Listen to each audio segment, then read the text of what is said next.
Samma Sambuddhassa. Namo tassa bhagavato arahato samma sambuddhassa. Namo tassa bhagavato arahato samma sambuddhassa. Good evening, everyone. And today we are continuing with our lecture series on Dhamma Vinicchaya. And so far we have discussed 13 questions raised by the most venerable Redukane Chandavira Mahathera and answered by himself. In the previous previous month, we couldn't do the lecture on the first week as we had the full moon day on that day. So in the previous lecture, we talked what should be done with food and drinks, offering dedicated to the Buddha at monasteries and similar places. And according to the Mahathera, it's not a sin to consume them because eventually, at last, they have to be discarded, and so there is no issue in offering them to a poor person or animals, or even consuming by the one who does the duties or the one by anyone. But it's better that one does not follow this practice because since it would cause like he would eventually have the thought of eating it, of eating it even while the offering is being made. Okay, or not. Shut down. Okay, thank you. I mean, okay.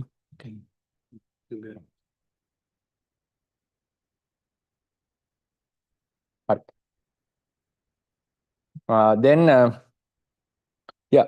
So today's question is number 14. I think I have shared the handout.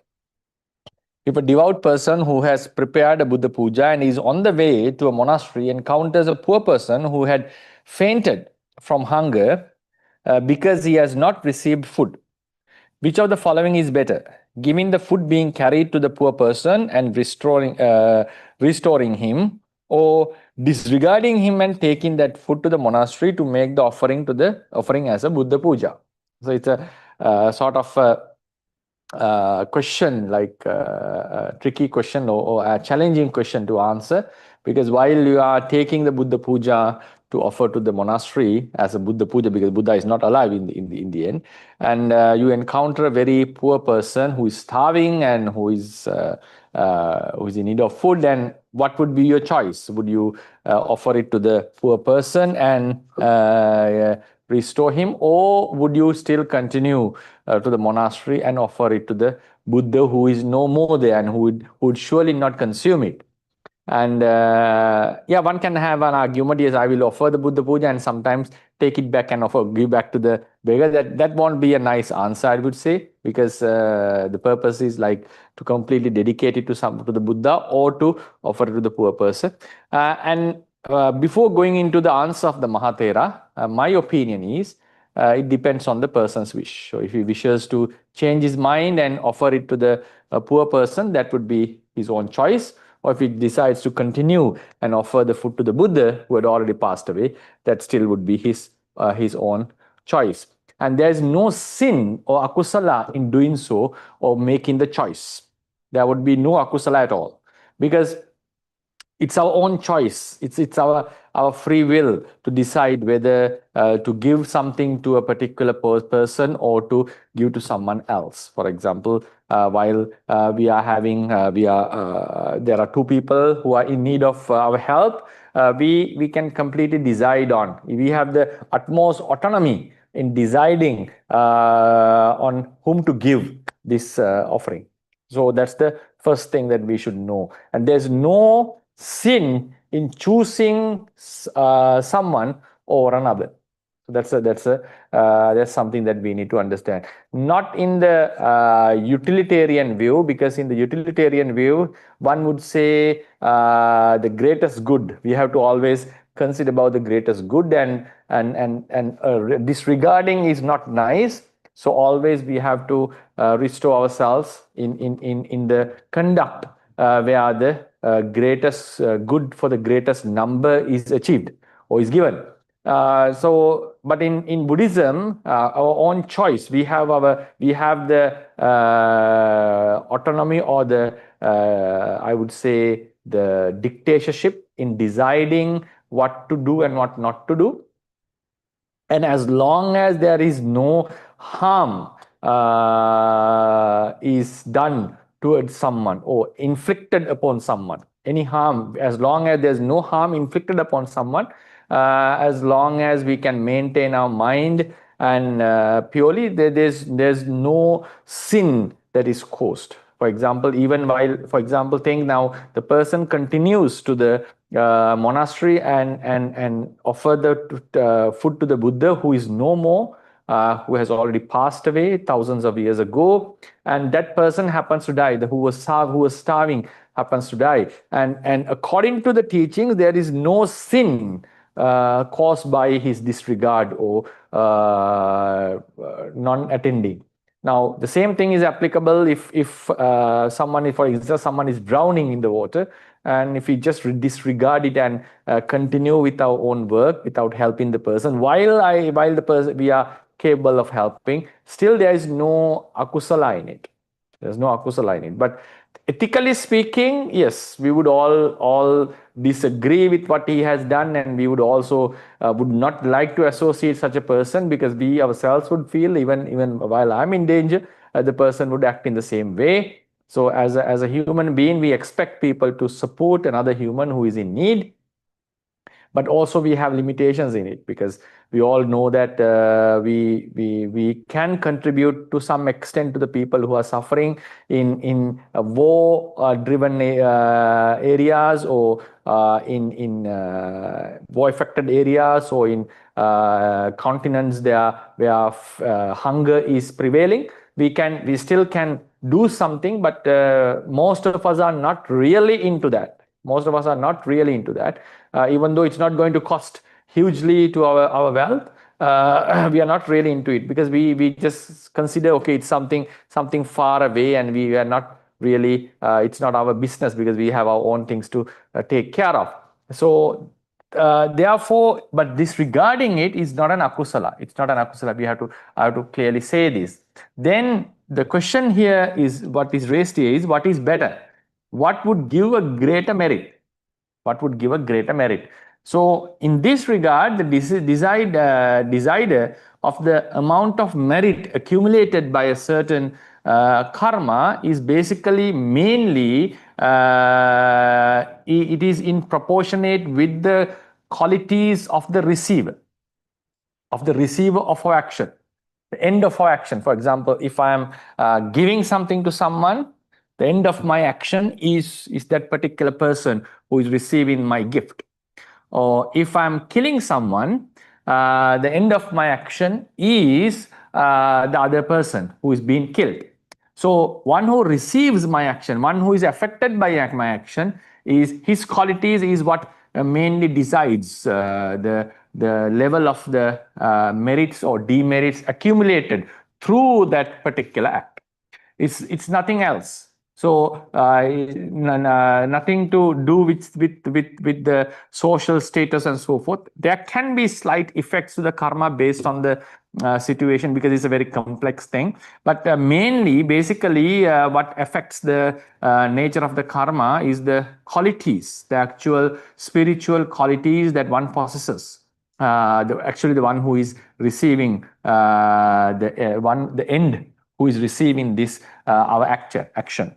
So in that regard, when we are offering something to the Buddha, now imagine, just take it away the fact that the Buddha has passed away. Now we shall take this question now, this situation onto an occasion where the Buddha was actually alive, for instance. Now imagine this scenario: the Buddha is alive in Jetavana, and we are taking some food to offer to him, and there's a poor person who is begging or who is starving, and we technically know that Buddha would not starve, because there are a lot of devotees who are going to help him.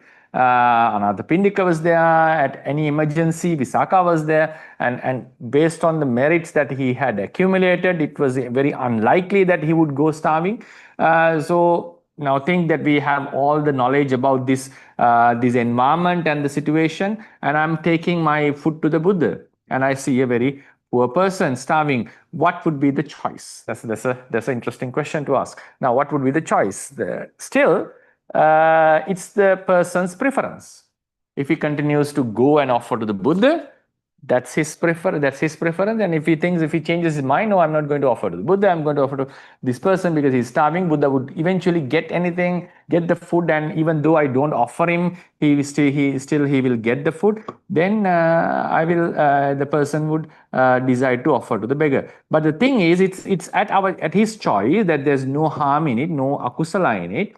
But the merits accumulated would be drastically different, because offering the Buddha, who has completely eradicated all defilements, together with the tendencies towards the akusalas, which we call vasana, who is the utmost pure being you can ever have in samsara, and offering something to him would surely give you the greatest merit as a individual donation.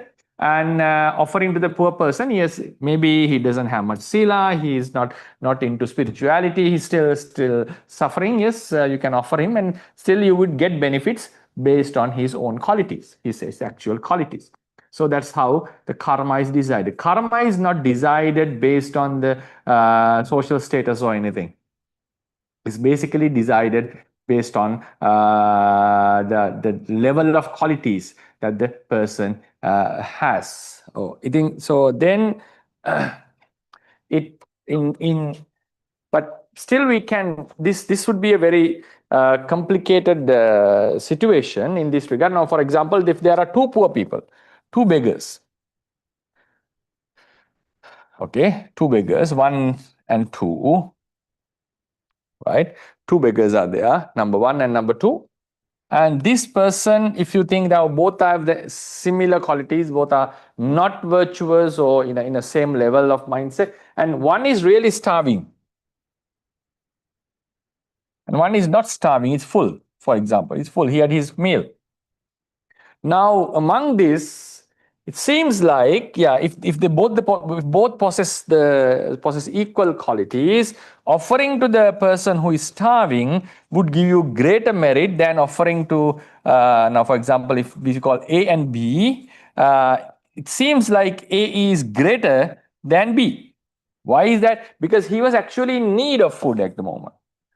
Now, he's not in need of food at the moment because he's full. He would need food for the next day, but at the moment he is not desperate for food, because this person's life would now his health life would be really supported by the donation we are making. In this regard, it seems, and I'm pretty much sure that this A of offering the person who is starving is greater than offering a beggar who is full, who has a filled stomach, who had his meal. So therefore, the person's situation also matters in this regard.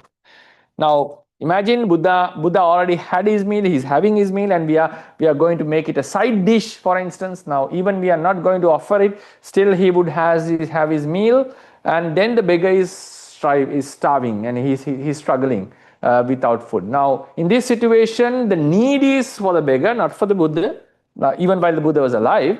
But then what happens is, now if both had similar qualities, yes, the one who would need, offering him would be a greater merit. But now still, the Buddha's qualities would weigh more greater than the qualities of the beggar, and also the need that he is in. So even though he's starving and he is really struggling with the food, and still we are offering the meal to the Buddha, who has already had his meal, or who is having his meal, and who would not be affected by the absence of our meal. So still offering the Buddha is much greater, because he would his qualities would overweigh the qualities of the beggar, and also it would go beyond the situation or the scenario where the beggar was in, even though he's really desperate for the food. It's my personal opinion. So I feel like,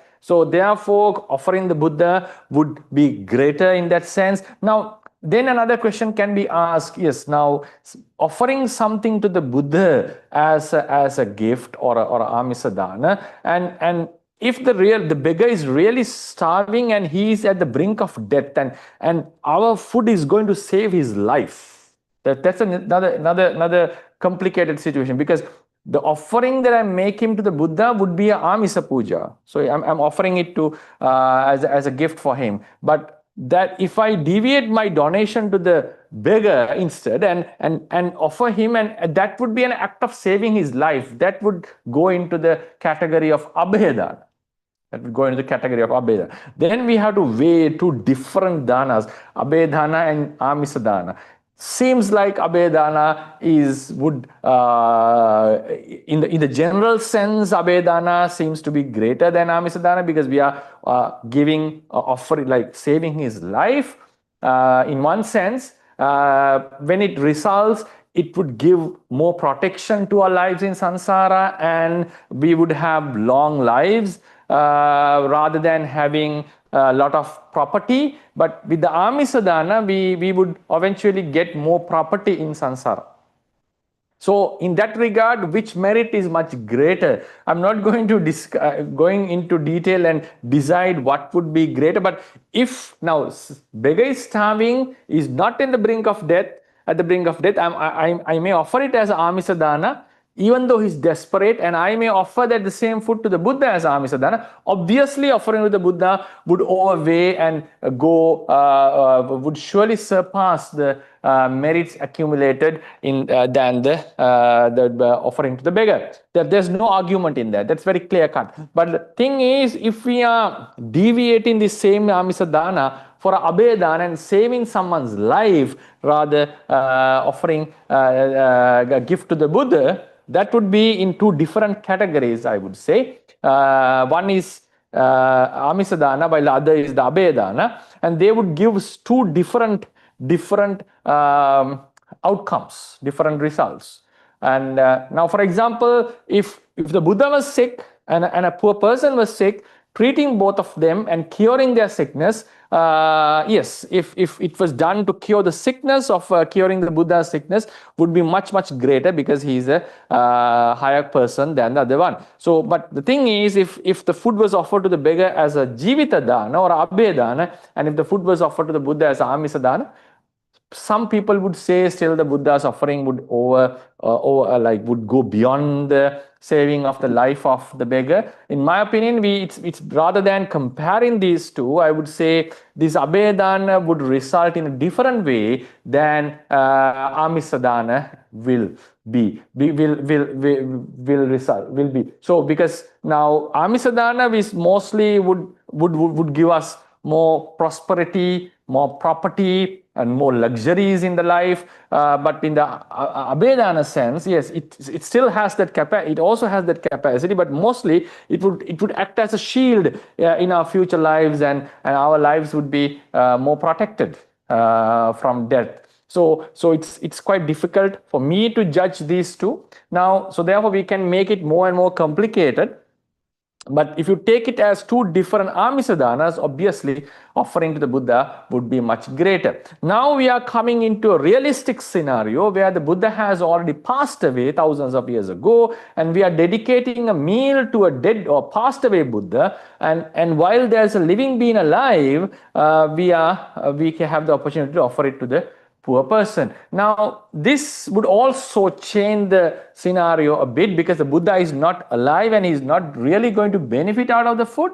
And the poor person is really benefiting out of the food, and he is going to get more merit. So now, if you take this into the scenario of the Buddha, while the Buddha was alive and while the Buddha has passed away, we talked about this previous few months ago actually. If the Buddha is alive, the merit is higher than when the offering is done when the Buddha is no more. Because we proved it actually. It is very obvious in the doctrine that because a Mahabodhisattva cannot get his first proclamation, or he cannot be destined, he cannot enter into the destined Bodhisattva path, making an offering to a past Buddha or the relics of the Buddha. It has to be the Buddha but the Buddha has to be alive at that moment, because in order for that merit to come into the culmination of becoming the Abhinihara, even if the Buddha has sent one of his images made by his psychic power, and if the Bodhisattva doesn't have any idea that he is making the offering to the image that he has sent, even though his mind is fully believing that it is a living Buddha, still that merit would not come into the level of Abhinihara.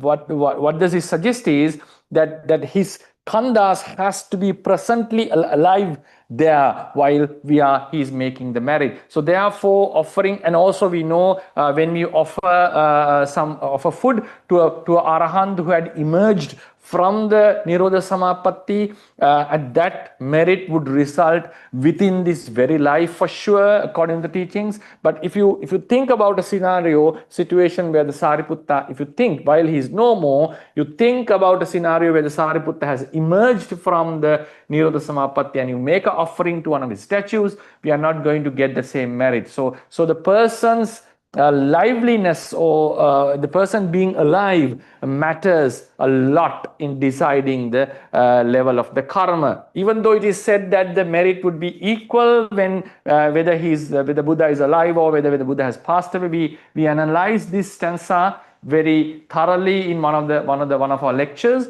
And it's just said in a general sense. Yes, offering the Buddha would still be complete even while he is not there, and he would still get the great merits. But obviously, when you analyze it sharply, offering to a living Buddha is much greater than offering to a Buddha who has passed away. Now in this scenario, so it shows that the person who is alive and who has passed away, would make a huge, in my opinion, it would make a huge difference. But we can say it makes a difference. There's a difference in the level of merits. Now the scenario, if the Buddha has passed away, if the beggar has passed away, for example, there's a beggar person, anyone whom we know, and we are dedicating some food for him, and that's also some kind of a donation done. According to Theravada, such donations can be done, and because whether the person is alive or not doesn't matter in this sense.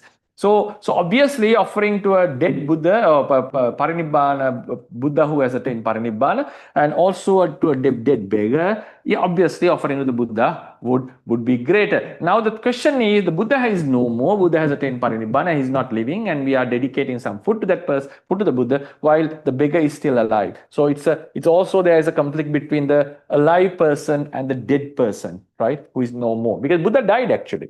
We normally don't say his final death as a death. We call it Parinibbana. That's because he was not born again. But actually, what happened to him was he died. It's called Chuti, Kalakiriya. So he passed away. He decayed and eventually he died. But what happened was he was not born again. So that death, we normally say it's the Parinibbana, the attainment of Parinibbana, because after the death, there's no more. There's no rising of new khandhas. That's why it's called Parinibbana. But eventually, from the perspective of this life, that's the end of his life, and that's called his death. So we would say the Buddha died. Now, therefore, now in this case, the beggar is alive, the Buddha has died, and we are dedicating the food to the dead Buddha, and also we have the opportunity to offer the food to the living beggar. So there is a difference in the dead and the alive, but still, according to the scriptures and according to what we know in this scenario, in this context, as we believe, the offering to the Buddha is much greater than offering to someone who is alive, someone else who is alive, especially a Putujana. So the Buddha's donation would be greater than offering to him. That's how the answer is given, because his qualities, even though he is no more, the qualities he possessed while he was alive is far more greater than the qualities the beggar is manifesting at the moment. Right. So therefore, in terms of merit, yes, still offering to Buddha who has attained parinibbana is greater than offering to a beggar who is starving, regardless of the situation. Under the circumstance he was. But if it was an act of saving his life, and if it was an act of offering to the Buddha, in my opinion, we have to treat it differently, because that one is a abedana and one is a amisadana. Still, one would say offering to the Buddha is greater.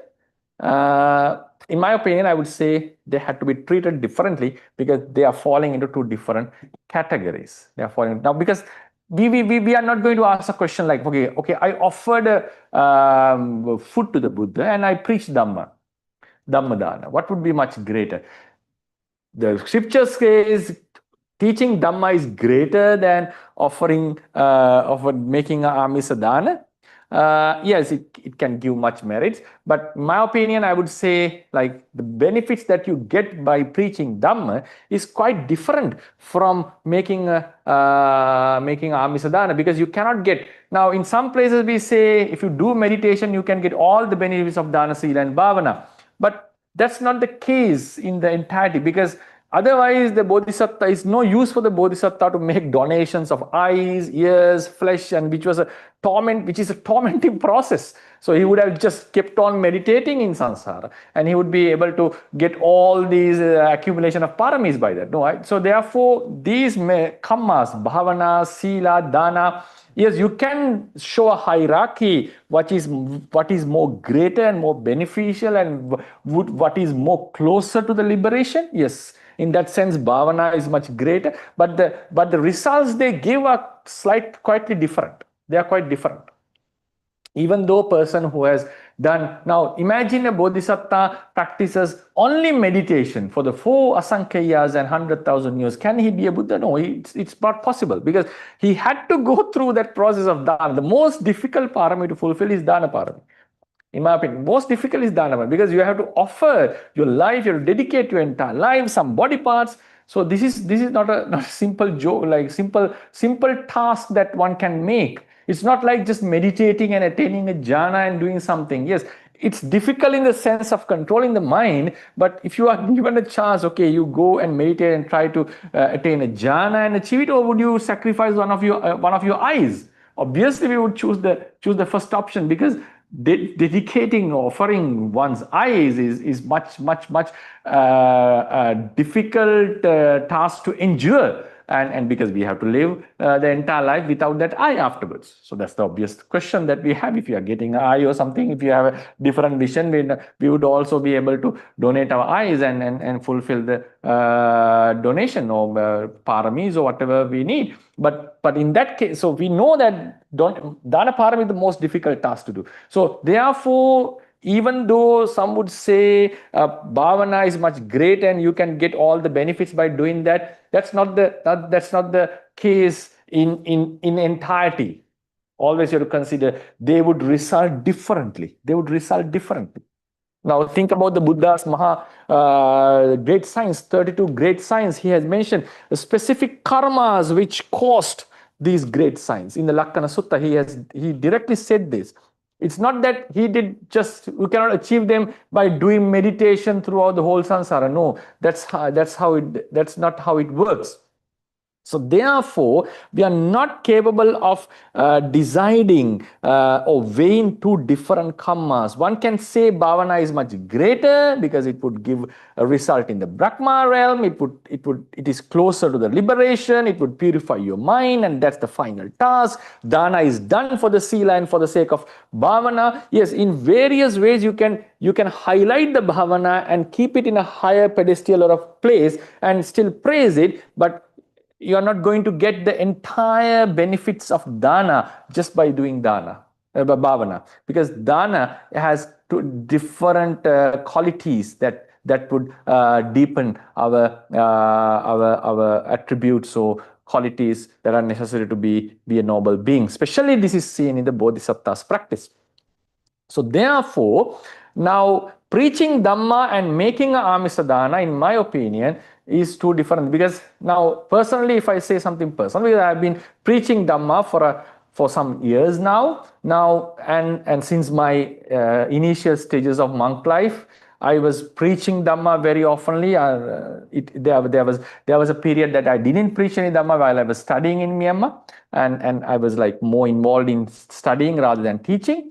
But I have been doing this for a long period, and it has become something natural in myself. But I know now I can I can make donation, I can spread Dhamma, I can teach the Dhamma, but when I'm making a donation, when I'm making a dana out of the requisites I have, or if I'm offering some valuable object or a requisite that I obtain righteously, so I always weigh whether I would need it or not, because that's normally, as a monk we normally do that, because we have to depend on the things that are given by the devotees. If the requisite is really necessary for us, we don't normally give it. For example, we are not offering our robes even though we want to offer robes, because if that's the only thing that I have to keep it.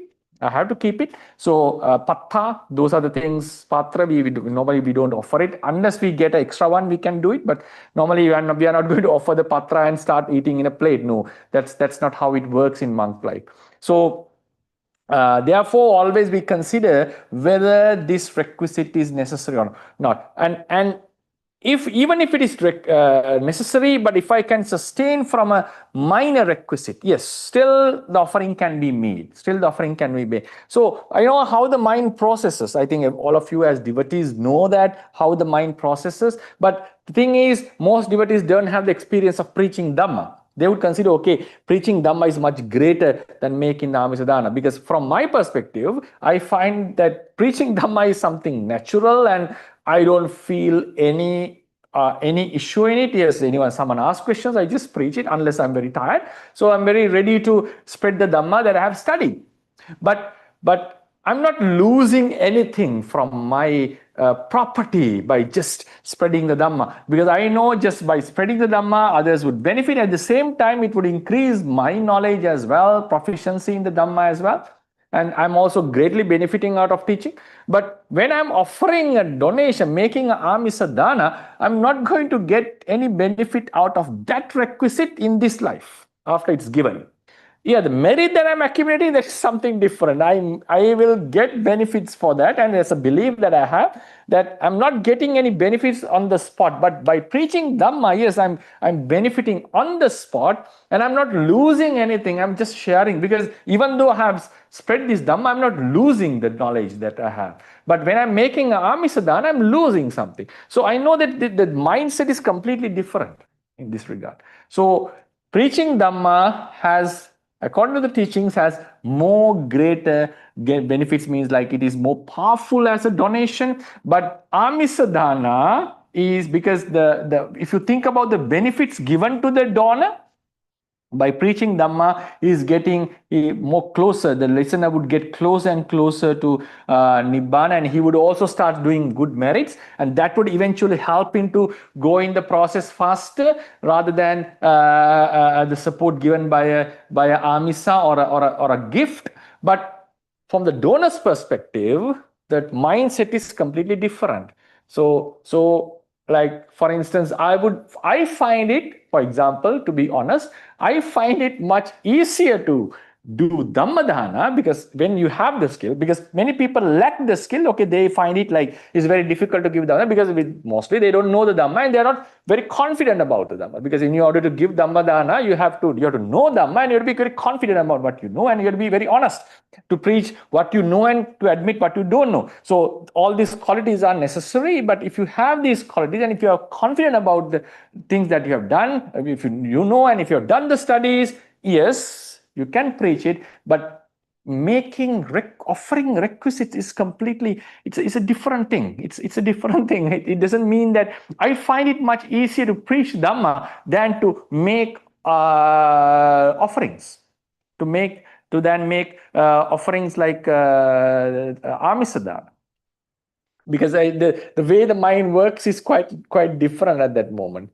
But that's my personal experience. In the overall sense, people would say no, Dhammadana is more difficult, because it's difficult to acquire the Dhamma and to have that proficiency in preaching. Yes, in terms of Becoming a preacher, the process is difficult. Yes, the process is difficult. I know that. You have to have, and you have to be very careful about what you preach, and you have to think wisely, and most importantly, you have to have studied and gain the knowledge. It's different from acquiring than getting more wealth, because learning Dhamma and studying the scriptures thoroughly, you need time for that, you need space for that, you need peace of mind for that.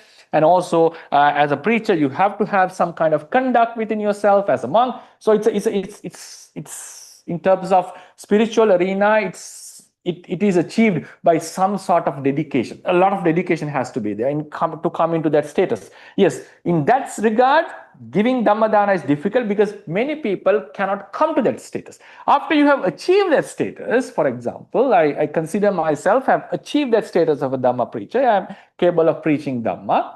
I am more confident in preaching Dhamma, and therefore has some proficiency. So in this regard, now preaching Dhamma is not an issue for me. But when I'm supposed to give donations, okay, I have to consider whether this is useful, whether I would need it for my future, what is my futuristic plans, all has to be considered. And how much allowable requisites I'm going to spend for these, am I going to spend all the requisites? Even I was asked to teach all the, for example, if hypothetically speaking, if this is my Dhamma knowledge, and if someone asks, okay, preach everything that you have, and you'll be, if I'm able to do it in within 10 hours, for example, I would be really happy to do that, because I'm not going to lose anything by it, because I'll get more merits, and my Dhamma knowledge will also increase by that. But if I'm asked to give all the requisites that I have for myself, with my kapiyas, or with all the property that I possess as a monk, for example, books or whatever material stuff that I have, am I ready to give that? Obviously not. Obviously not. So it shows that what I want to say is that these two different donations, Dhamma Dana and Amisa Dana, are quite different in their nature. So the same way, now I think all of you, now you can understand the difference of these two. Now, if someone is a teacher, or if someone is used to teach, that's very close to Dhammadana, because he may not be teaching the noble Dhamma, but still he or she is sharing some knowledge that he has. But now think, sharing your knowledge with your students and making a donation, they are completely two different arenas. You cannot just compare them. And because you are bestowing the knowledge into someone else, it's more beneficial for the student, no doubt about that, than giving $1,000, $100 per month. Yes, you are giving knowledge into him, so he or she can strive by him or herself. But when you are making two different donations, like sharing the knowledge and sharing the wealth, that the way they feel is quite different. In the same way, now bring Abedana into this context. Abedana is saving someone's life. It's much closer to the Amisadana than the Dharmadana, yes, obviously. But now saving someone's life and supporting someone with a gift. Imagine, this life is the only thing that someone has. That's the ultimate thing one possesses. I may offer a gift and he may benefit out of it, but if I can save someone's life, that's in a different level, that's in a different stage. So that's why I said, if we are deviating this donation that was going to be given to the live Buddha, and we are deviating to a person who is struggling, and if that was a gesture of saving his life, if that was an act of saving his life, then I feel the two karmas are in two different levels, like Amisada and Dharmadana.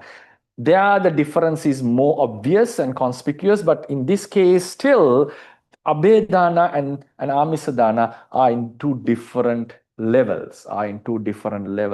Now imagine, I will make it more, the purpose of this explanation, I wish to give more insights into this. Not just to talk this and finish the question. That's not my purpose. Now imagine I'm going to offer this offering to the Buddha.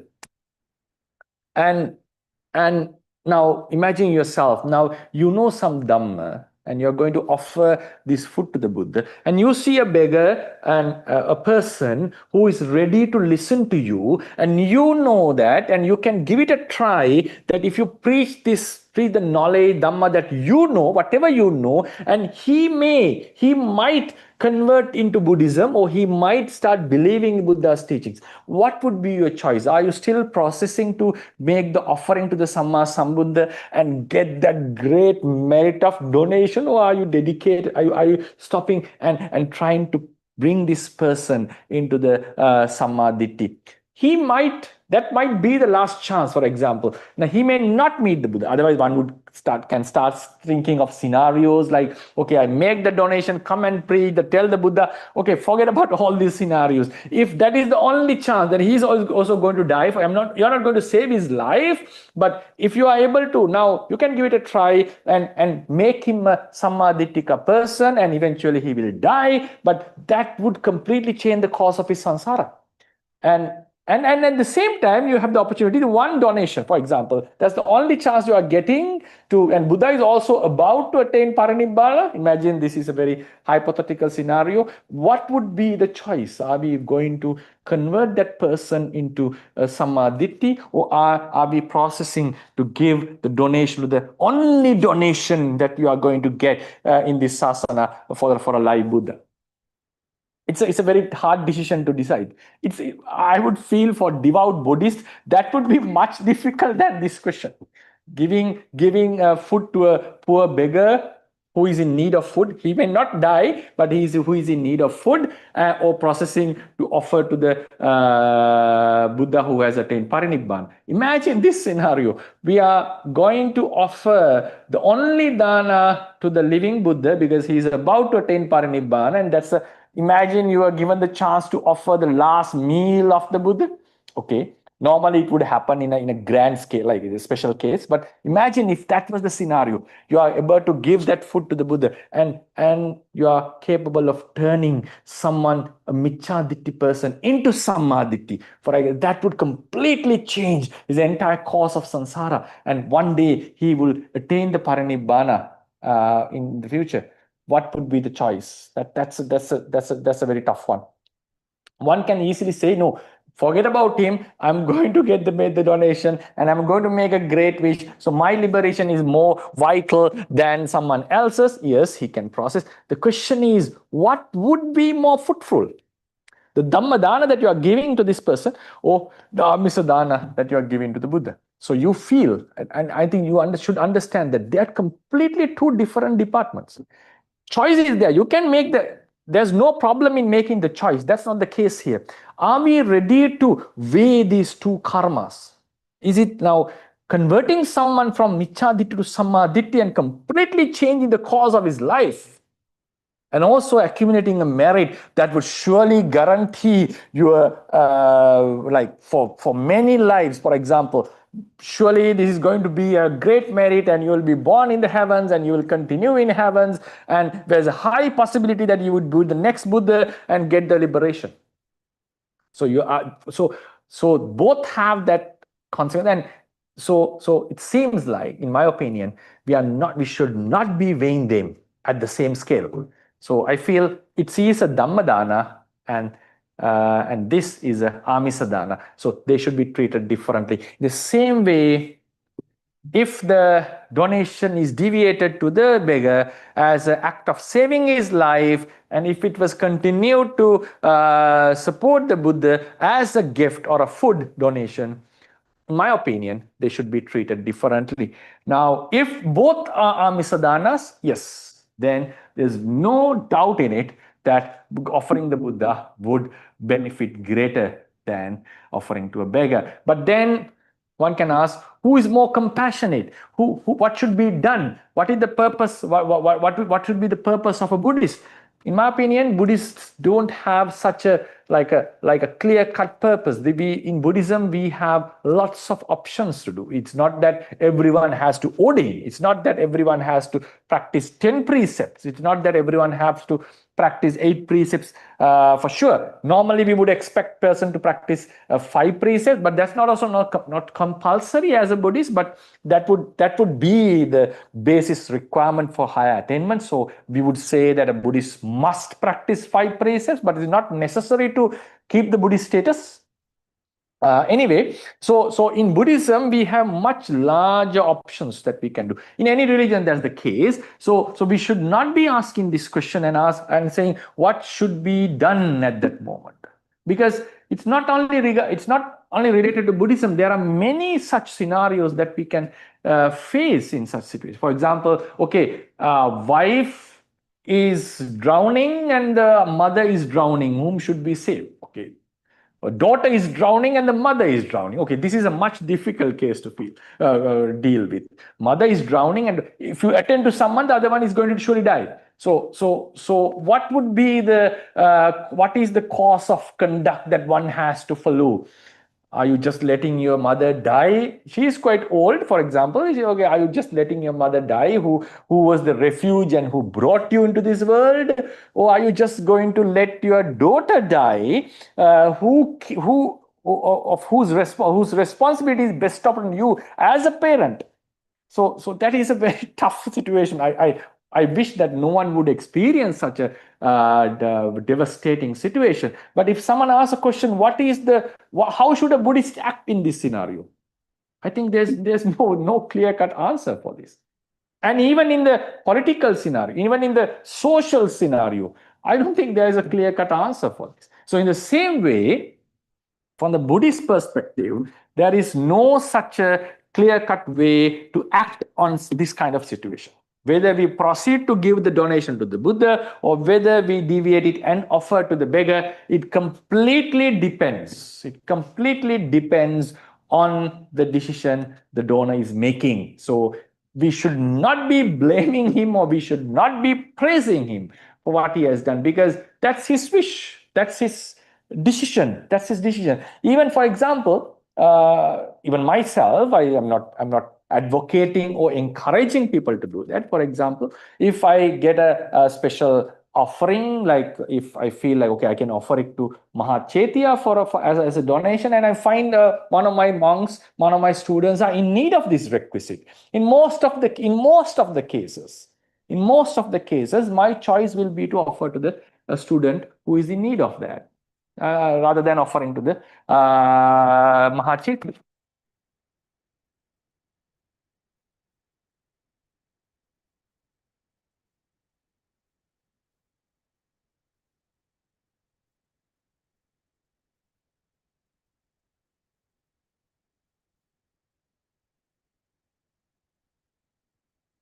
And also, when I get the opportunity, okay, I have a special requisite which I can offer to a very virtuous, well-respected, learned Mahathera, maybe one of my teachers, but I find a monk who is in really need of that. In such scenarios, I would say, okay, whether the Mahathera really needs it and the student or the young monk needs it. So I would normally, my personal way of doing is I would weigh who would benefit out of it, who would mostly benefit out of it. And I know most of the cases I would go for the monk who is in need, who is mostly in need of that. In such scenarios, in my personal, I don't weigh what kind of merit am I going to get out of it. That's my personal way of thinking in most of the cases. But for example, if I have prepared the donation for the Mahachetya and completely dedicated, like from my mind, I'm ready for that, on the way, I may not offer it to someone else. I would surely go and dedicate it for the Mahachetya. But if the scenario is different, if the person is really in need of that and I feel compassionate and I'm allowed to do it with Vinaya, then my mind might change. It might change. So it's very dangerous to say that this is how you should act. I'm a person, I would never do that, for example. Not say, even I myself cannot decide on it, because it would depend on the situations, the mindset that I have, the compassion that would arise in me.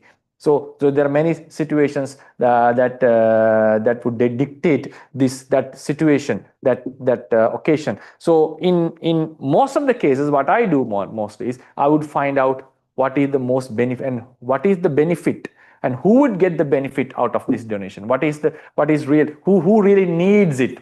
I would rather thinking of the merits that I'm accumulating. I would mostly, in most of the cases, would think of making. And if I'm capable of doing both the donation, then I would go for that. And also for the Mahathera, and also for the other person.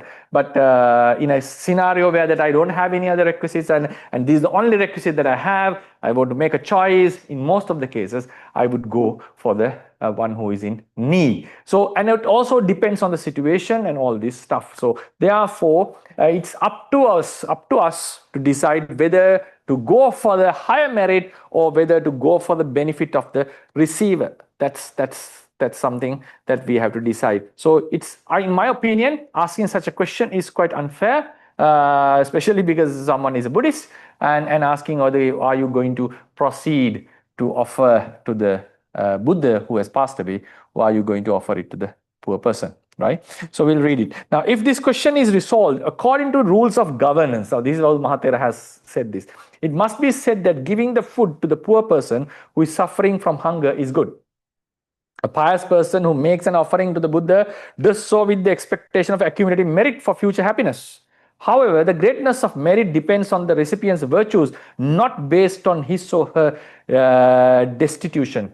So, in the same way, but if the both have same qualities, the situation one is in really matters. But here, because what Mahathera has said, the merits, the qualities of the person, Buddha would surely overweigh the situation the person is in, the beggar is in. However, there is no one in the world more virtuous than the Buddha. The Tathagata is supreme among the virtuous, among all those worthy of reverence and offerings. The Tathagata alone is foremost. Naimasming loke parasming va pana buddhena setto sadisova vidyati. Yamaha muniyang aggatangato punyatikanang vipula palesinang. Neither in this world nor in another does there exist one superior or even equal to the Buddha. He has attained the highest rank among those worthy of offerings for those who desire merit and seek abundant results. Compared with the merit gained by giving to a poor person, the merit obtained by making a Buddha offering yields results hundreds of thousands of times greater. Judged in terms of the future results that occur to the devout person who carries a Buddha puja, it should be said that making the offering to the Buddha is what brings more benefits. To say that one should abandon the idea of making a Buddha puja and give the food to the poor person is to cause loss to the party of the donor while helping another, the poor person. Very often questions of this kind are raised by individuals who neither perform Buddha offering nor assist the poor and who live apart from the Dhamma. And that's why I also personally feel these kind of questions are really unfair, because it really touches our decision making, the privacy or the will that we have in making decisions. So we should not be dictating and making a statement that this is how you should act in such situations. No, it should not be done like that. Especially when we are supposed to make a choice. So what Mahathera is saying, these kind of questions, those days in 1950s, I think these questions were raised, and he says mostly the ones who really, and he's also like sort of a attack that he is giving. I would not fully agree with what Mahathera is saying there, because you can technically ask this question. You can, as a philosophical theory, you can ask this question. But it's, I would feel it's really unfair in that sense, because the answer, rather than giving a clear-cut answer for that, I would rather give the broader perspective and say, no, it depends on the choice. It's not, there's no something correct or wrong in such a situation. But Mahathera is attacking the ones who are asking this question. Very often, questions of this kind are raised by individuals who neither perform Buddha puja no assist the poor, and who live apart from the Dhamma. Devout people who make Buddha offerings, on the other hand, very often also help the poor. Yeah, that's what's happening, because if you mostly the ones who are, there can be situations where people make God offerings to the Buddha Dhamma Sangha, but disregard the poor. That there can be such scenarios, but most of the cases, because when you have developed the generosity, you yield it even towards the ones who are poor, and also other humans, and also the animals. With regard to poor people who are without food, the question that ought to be raised is not this issue of Buddha Puja offerings, but rather the question, which is better, giving something of one's own to support a helpless person, or safeguarding one's own possession? That's a very nice one, because with regard to the poor people, the question should be asked whether I'm going to make a donation to these poor people, or rather save it for ourselves. What would be better? Saving for keeping it for ourselves, or donating it to the poor people? Yes, that's the question that should be asked in this regard. Okay, now I think we have done that question. Hope things are clear. The next question: when performing acts of homage and offering to the Buddha, is it necessary to recite verses? Is it wrong to perform homage and offering to the Buddha without reciting verses? I don't think this question needs much elaboration here, because in most of the cases, like, it's not necessary actually. We have three types of acts of showing respect or paying homage. We can do it with body without just uttering anything. That's the gesture of like bowing down to the Buddha, and also bringing the palms together and showing this homage, right, act of respect. And then we can utter Buddha's qualities with words. That's why I say Namo Tassa Bhagavato Arahato Samma Sambuddhassa. Even we can do it without using our hands, because normally when we are giving a Dhamma talk, we are holding a fan. We are just making the Namakkara, or the respect to the Buddha, with words. That's called Vachi Namakkara. And with mind as well, without just while sitting on the bed, sleeping on the bed, sitting on a chair, you can just with your mind pay homage to the Buddha. So all this is possible. So it's not necessary that we are supposed to recite verses. Okay. Now I'll just read it, and the idea is very clear. Now, nowhere in Tipitaka, nor in the commentaries or sub-commentaries, is it stated that verses are required to performing homage and offerings. The ancients performed acts of homage and offering without reciting verses. The proper manner of venerating a stupa or a bodhi tree is explained in the commentary of the Samanya Pala Sutta as follows. I'll just read the English translation. Having ascended the terrace of the stupa, if the stupa is large, one should circumambulate it 3 times and pay homage at 4 places. If it is larger, 4 places, like north, west, east, south, on these 4 places. Like, it can be other directions as well, but normally it's paid respect for, because it's a bit larger stupa, so it would take time for you to want to circumambulate it. So, for example, if stupa is like Mahachaitya, he would pay homage in 4 different places, while going around it 3 times, for 3 times.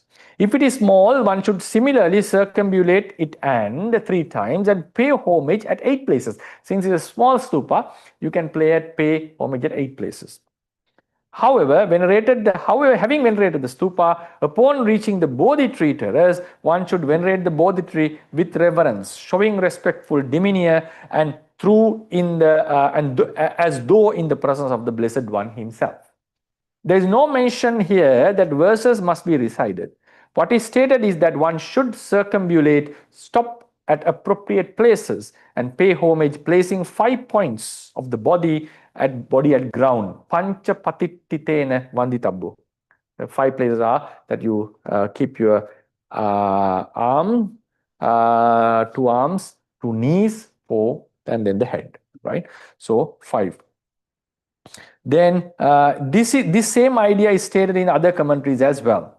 Numerous accounts describing the benefits obtained from acts of homage and offering are found in texts such as Apadana Pali and Vimanavattu Pali. In those stories, there is no mention that homage or offerings were made by reciting verses.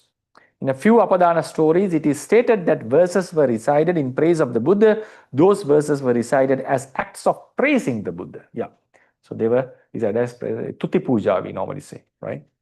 Some has praised the Buddha at his front. Like in those days, like kings were praised in that way by the Vandibhattas, and we call them prashasti, that the verses of praise, and some had done it to the Buddha as well, and surely he deserves that.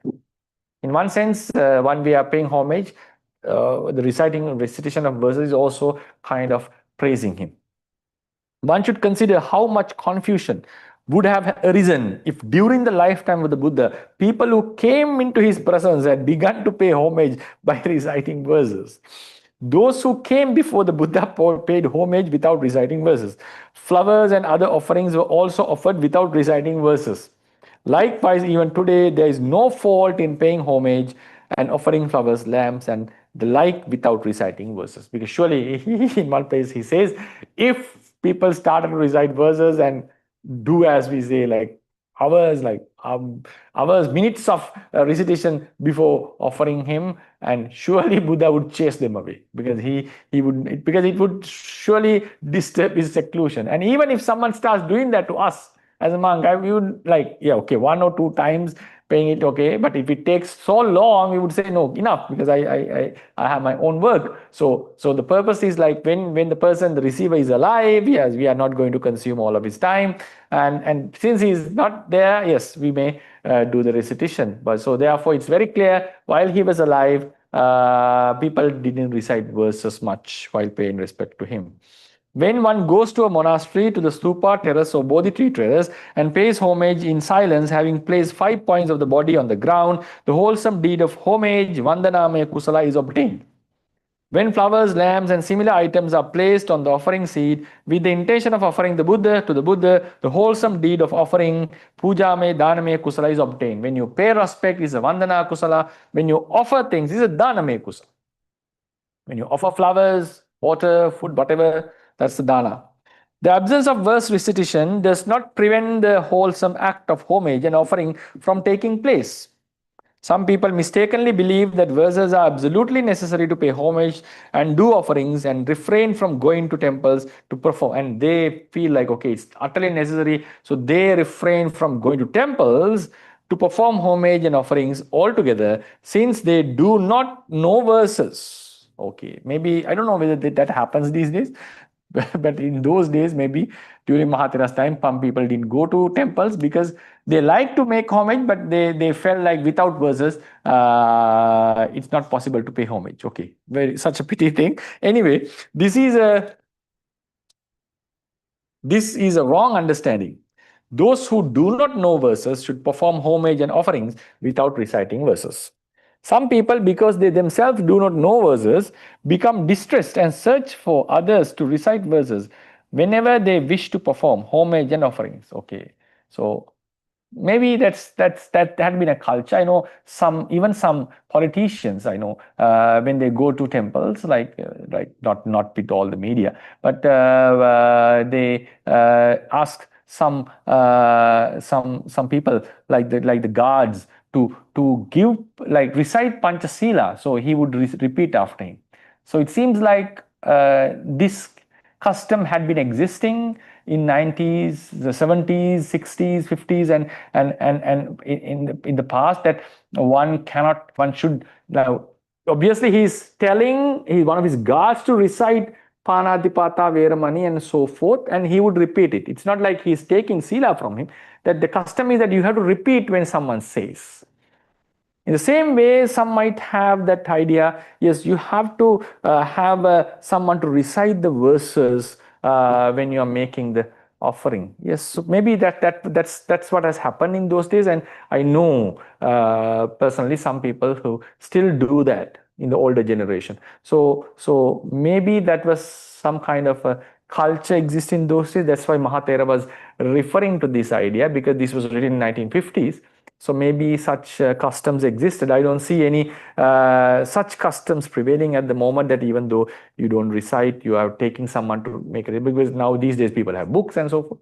Anyway, some people, because they themselves do not verses, become distressed and search for others to recite verses whenever they wish to perform homage and offerings. Just as one seeks a ritual officiant to make offerings to deities, It is necessary to search for someone to recite verses in order to perform Buddha Puja. Yes, when you are making offering to the deities, devas, yes, you need a person, Kapu Mahatya, to do that, because he's the one who knows the proper wordings and the rituals to be done. So normally when you are making offering to the deities, we normally need the support of such a person, unless you are just sharing the merit. But if you are actually making a real offering, like fruits or whatever, lambs, and also fulfilling a certain promise that one has made. Yes, normally such a person in there, because he is the one who knows the customs of doing these all these rituals to the deities. But what Mahatera is saying, you don't need such a person to perform Buddha's acts, because you just go and just offer and pay homage. That would complete your meritorious deed. It's not necessary that you need to recite verses.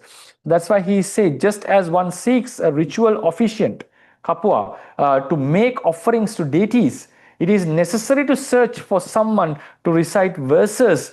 It is unnecessary to search for someone to recite verses in order to perform Buddha Puja. If there happens to be someone who can recite verses, there is no fault in making them to recite while one makes the offering. Good.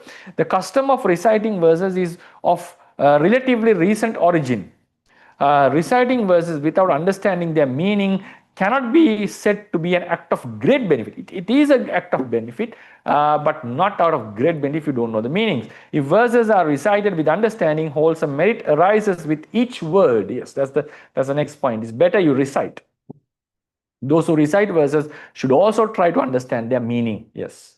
Then it should be said that when performing homage to an offerings using one's own language to express the quality of the triple gem is even better. Yes, that we have to admit. Now, sometimes we use the Pali terms, Pali verses. If you are well versed in Pali, yes, by reciting that, then you can get a lot of happiness with it, a lot of wisdom, and you feel like, and there's a very nice rhythm in Pali, and there's sort of a spiritual stimulation going on. Since we are Buddhists, I feel.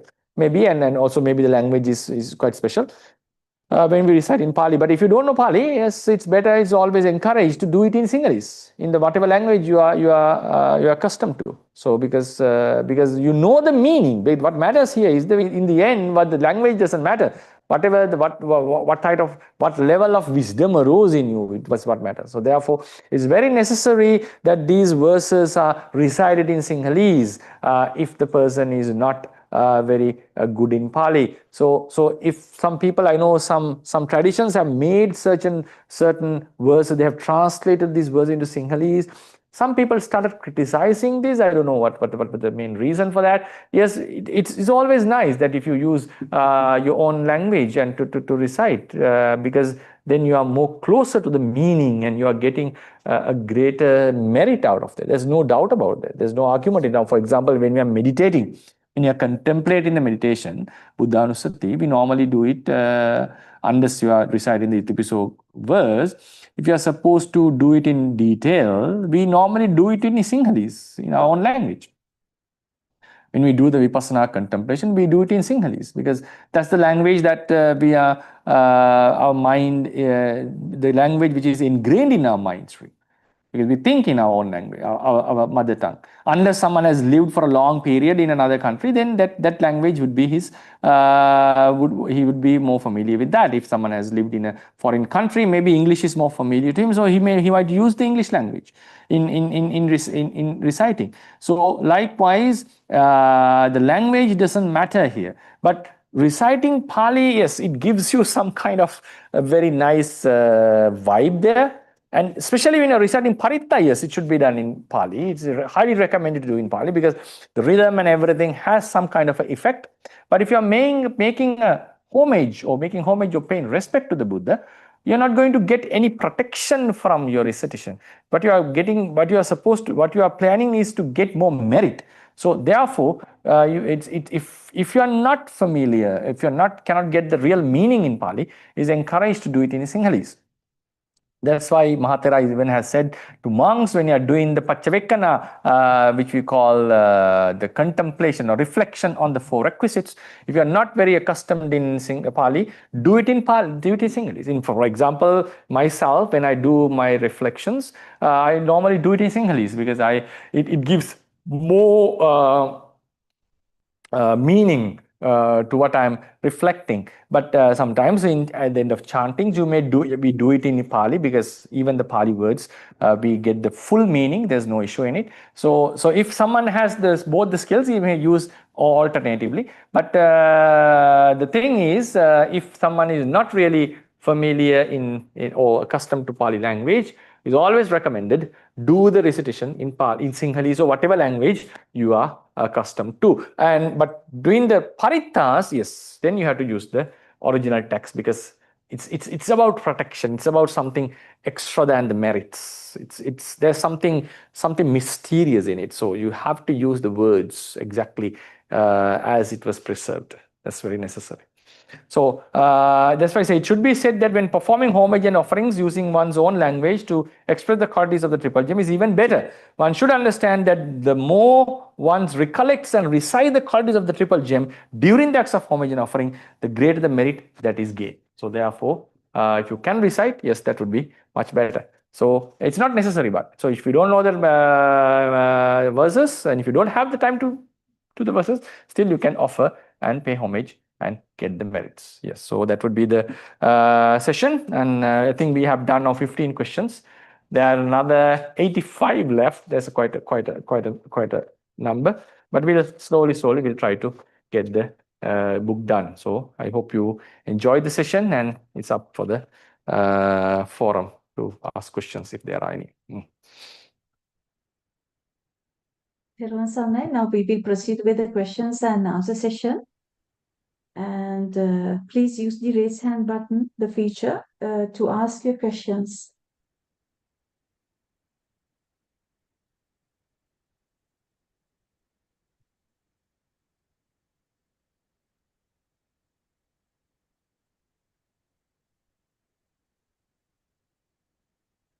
There are a few questions that are not related to this sermon, but may I ask that, Bante? Yeah, if there's no hand raise. Still no.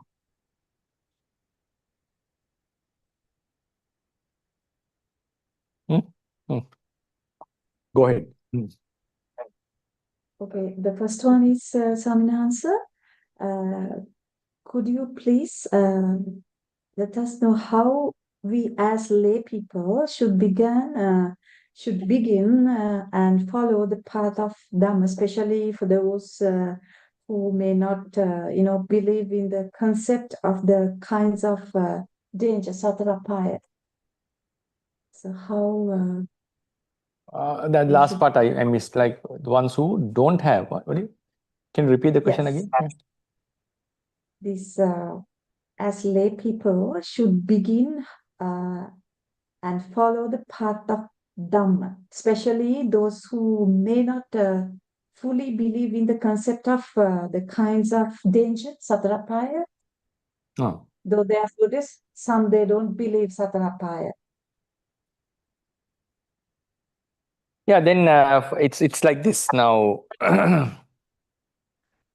It gets a little bit complicated.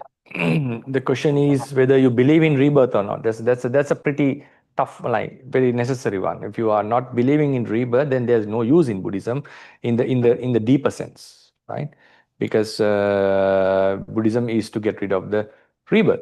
So if there's no rebirth, and if someone doesn't believe in rebirth, he's not going to get much benefit out of Buddhism, unless that one lives a proper life following the Buddha's teachings. And it can be done not only by Buddha's teaching. There are many teachings, and there are a lot of ethics in the world, and the customs are there, the civilization is there.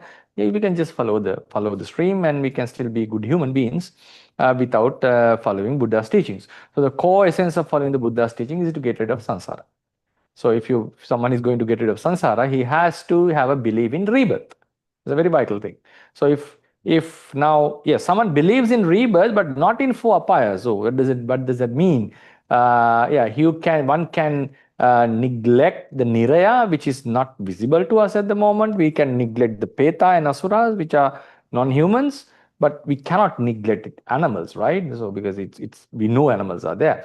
Now, if someone, what does it mean by neglecting four apaya? So we have to analyze that question again, because does he or she believes that doesn't believe that one can be an animal, or that possibility is there? Then you have to say no, or not. Other apayas I would neglect. It's possible to be an animal.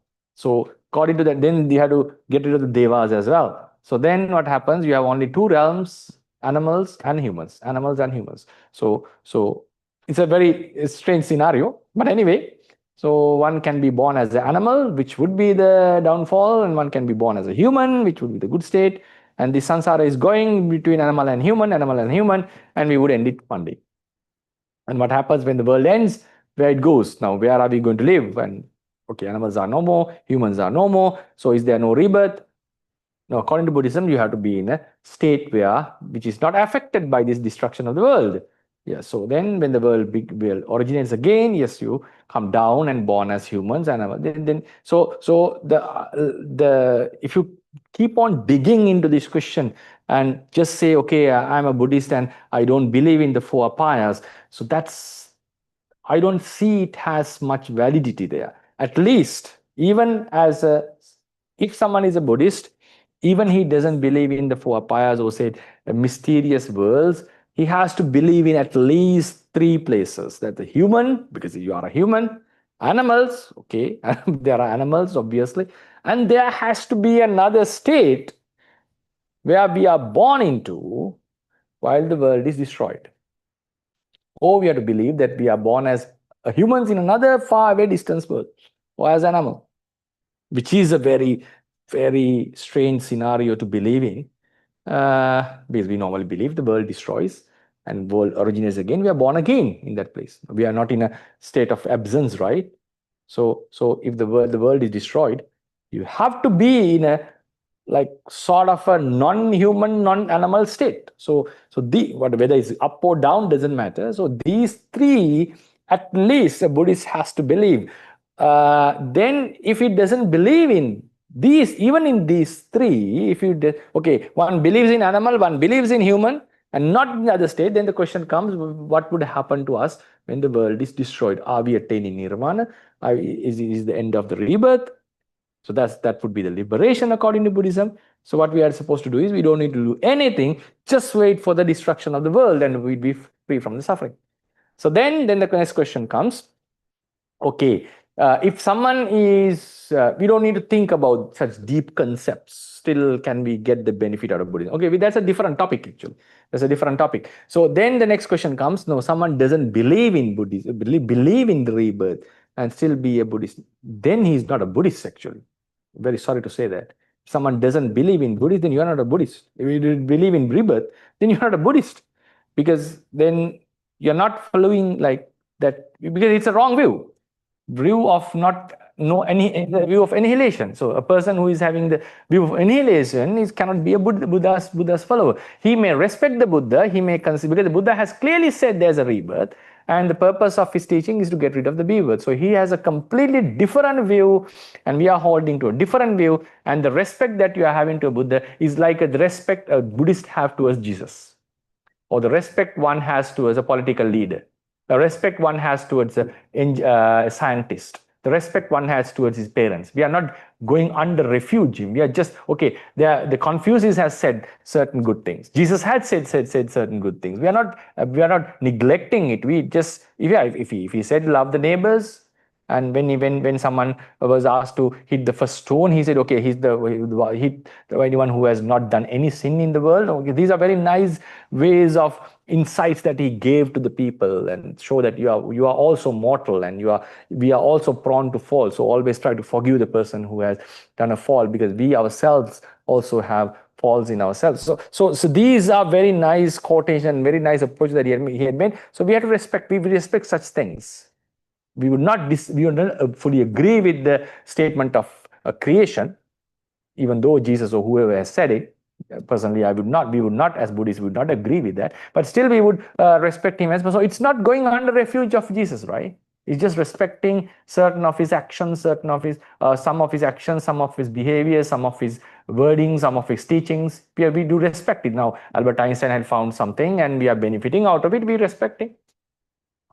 Some political leader has saved the country or saved us from something, some disaster, then we would still respect that person. That doesn't mean we are going under refuge him, and we are going refuge under him. That doesn't mean we are going under refuge in the Buddha, on the Jesus. Or if someone is not believing rebirth and he will still respect the Buddha, it's just a respect. It's not under going refuge under him. He's not a Buddhist actually. You have to say that. Very, very clear on that. If someone doesn't believe in rebirth, he's not a Buddhist. So it's not, the question is invalid in that sense. If someone asks, how about a Buddhist who doesn't believe in rebirth, practice Buddhism? No, he's not a Buddhist. A person who doesn't believe in Buddhism, can he get benefit out of Buddhism? That's a question you have to ask. Then a person who doesn't believe in four apayas and other realms is still also aligning into Buddhist, aligning into the Miccaya Ditthi, because it says that one of the Samadhittis is there are certain Upapatika beings. It's one of the main factors of Samadhitti in our teachings. So because when you think as a Buddhist, as I said, there has at least, now if you just forget about all the information and the numbers given in the books about the 6 worlds, 15, 16 Brahma realms, 6 divine worlds, 4 apayas, 128 or 100, whatever 60 or whatever numbers of hells, you're still denying it, but still you have to accept one existence other than human and animal when the world destroys. Unless a very hypothetical, like very strange phenomenon of birth in another human realm. If someone believes only humans and animals exist in the world, then like you have to have that third realm as well, at least that third realm. So if you deny that, what happens is the annihilation of the samsara happens with the destruction of the world, and that would also make you rather than saying directly, I would say the person is inclined towards to become a non-Buddhist.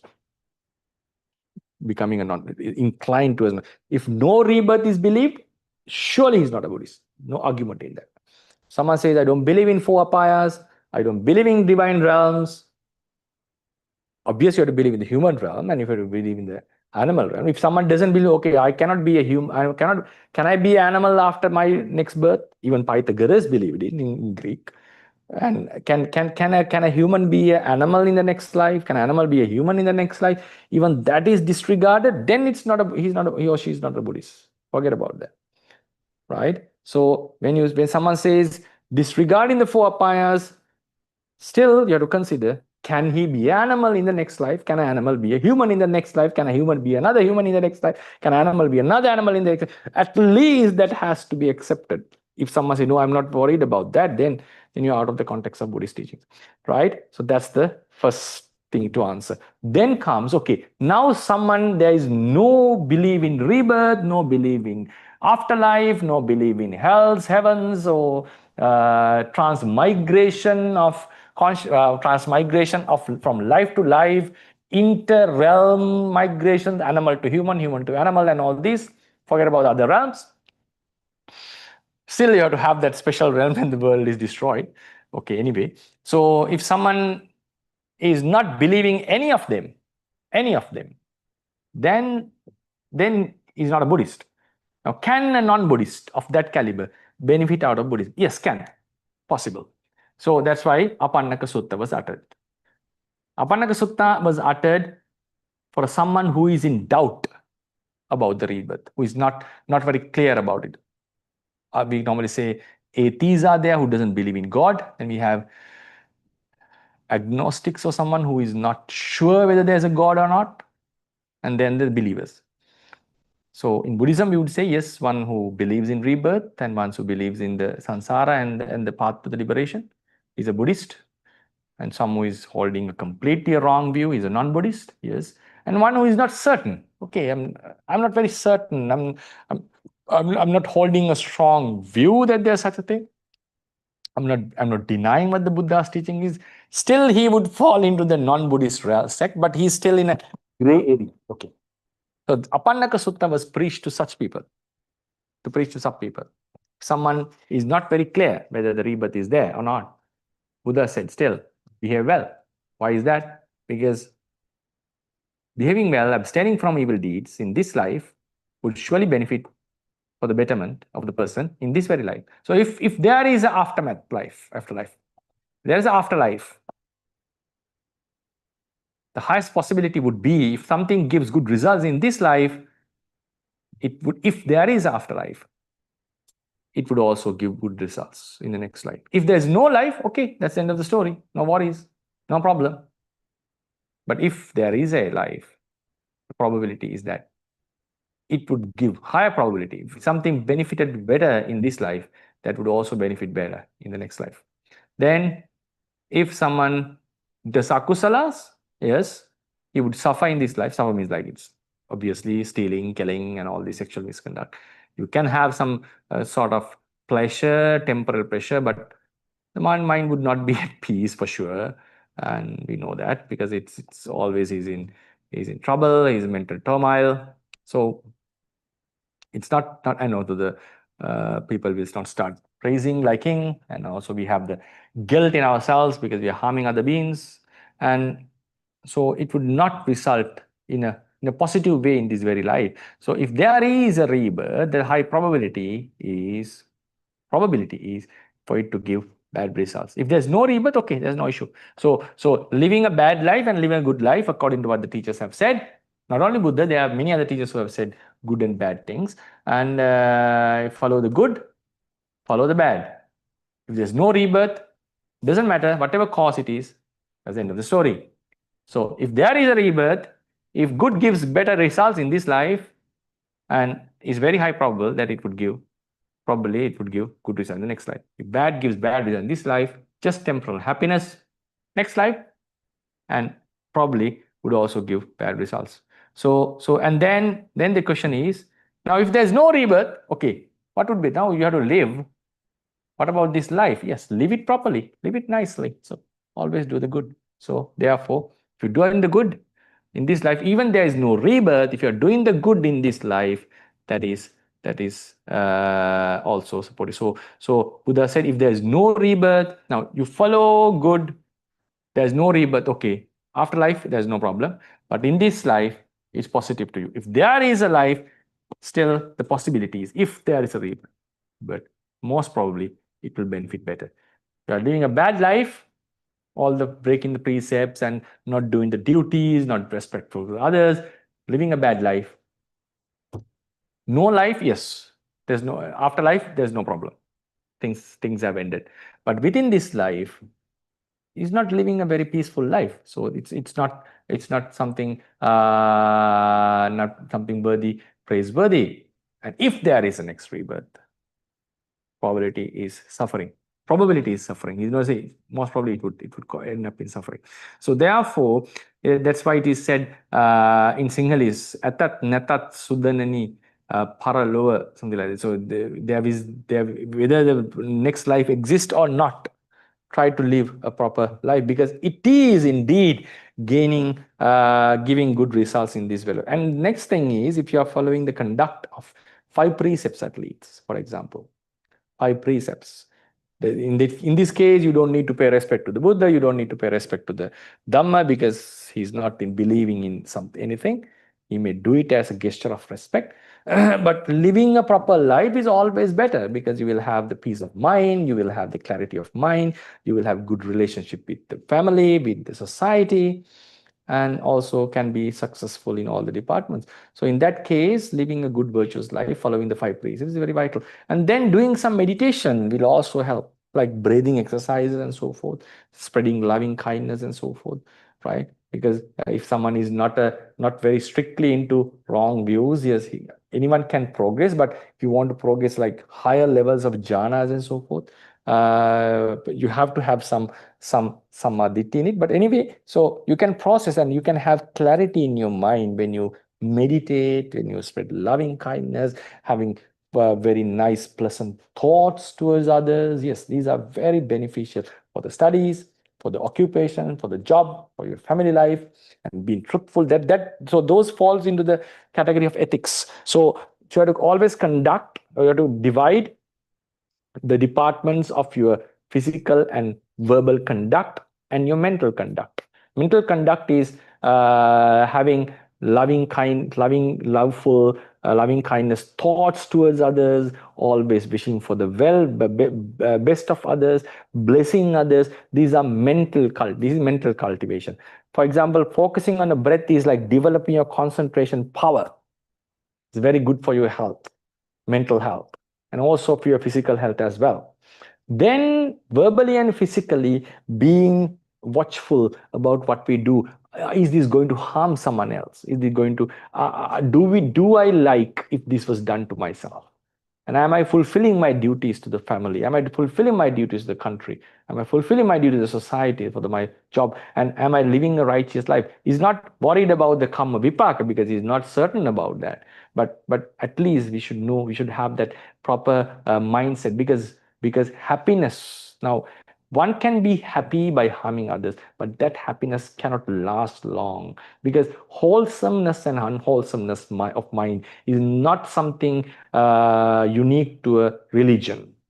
When we have anger, whether he's a Buddhist or a Christian or whoever, whatever non-religious person or whatever person in another religion, still suffering is there. Anger hurts. The person who gets angry and the ones who receive the anger. Lust would cause craving, would lead to sadness and also fear. These are universal laws. These are universal laws. So always it's better to have less greedy, less craving, and to have no anger. All right, and to have no anger, or at least less anger, to control your temper. So these are very, very vital things. So therefore, and the killing, stealing, and all these bad conducts and shouting, hurting others, hurting their feelings, all these are done with lobha, dosa, and also the ignorance, not thinking, not knowing the situation, or not knowing the consequences of what we do.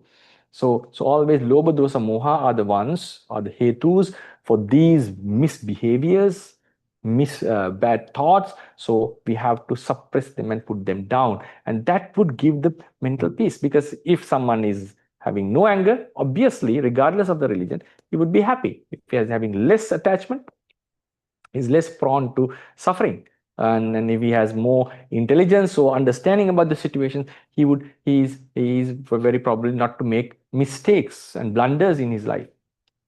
So therefore, regardless, if someone is not believing in rebirth, is not in the category. I have to clearly say this. There cannot be a Buddhist who cannot believe in rebirth. No, there's no way at all. Right? If someone is not believing in rebirth, just don't consider you as a Buddhist. No, not at all. If someone is not believing in the four realms of apayas, that's why I said, okay, that's a very sort of a statement. But then the question should be asked: animal realm, human realm, can there be not of a transmigration of a self, but births, inter-realm births, and what happens at the end of the world? Is it going to end? So if someone says when the world ends, everything ends, then you are out of Buddhism for sure, because you are talking about liberation, which would happen naturally. Because when the world ends, there's no place to live, so everyone goes to extinction. Then that's the nirvana.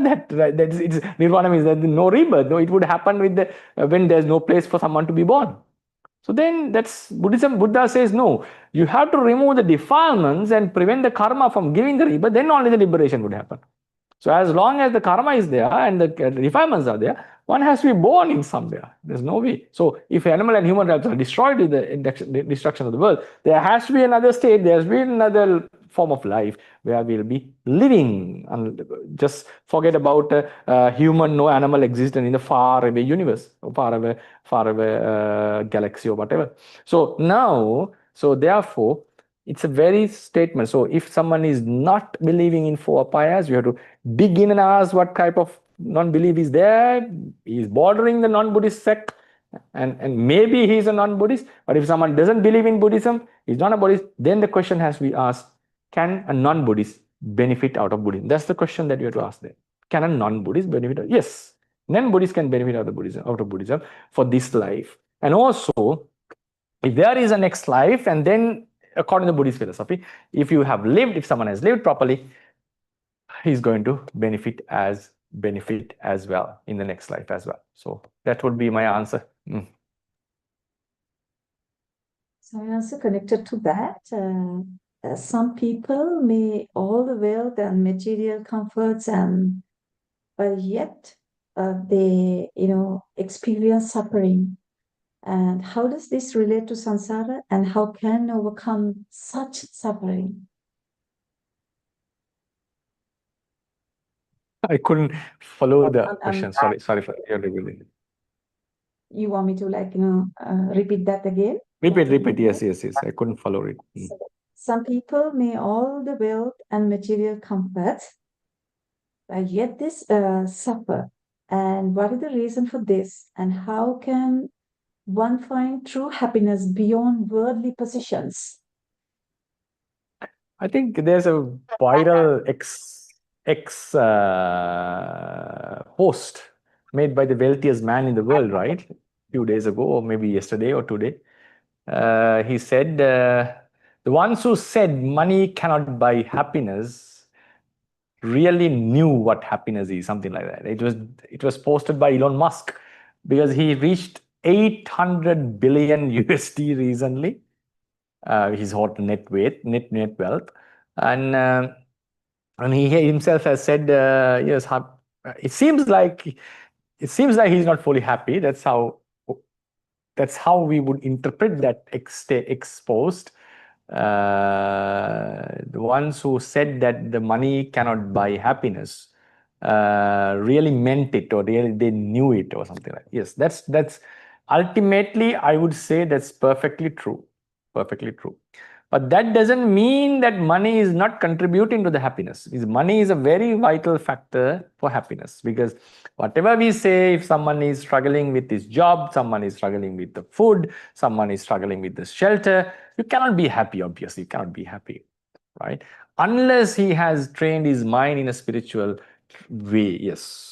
That's what happens to monks. Even monks, we do, if we don't have a proper shelter, if we don't have proper food, we would even suffer, and it is quite difficult for us to, it would be a challenging task for us to bring our mind into that happy level. But we are ready for that, because we abandon our wealth, we abandon our families, relatives, and all the social connections in order to face that, with the expectation that I would be living such a minimalistic life.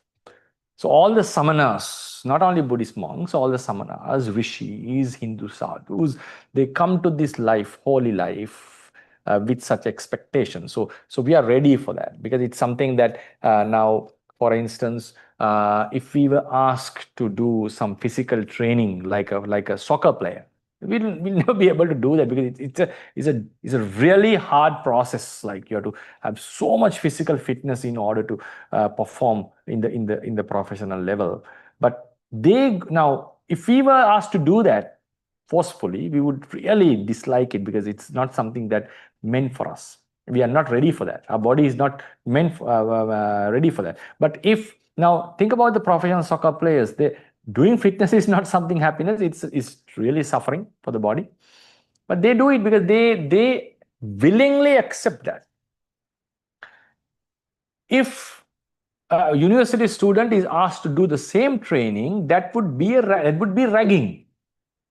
That would amount to ragging. Now Lionel Messi may be running, I don't know how many laps per a day or a week. I don't know. If a university student who had gone to study is asked to do the same thing, you cannot say Messi is doing that, so he's also doing that. No, because it was forcefully. He was asked to do it forcefully. He didn't like. He didn't want to do that, and that's called ragging.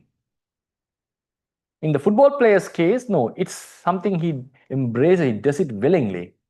So therefore, a life without money, if embraced with intention or deliberately, volitionally, if we intentionally embrace that, then we are okay without money.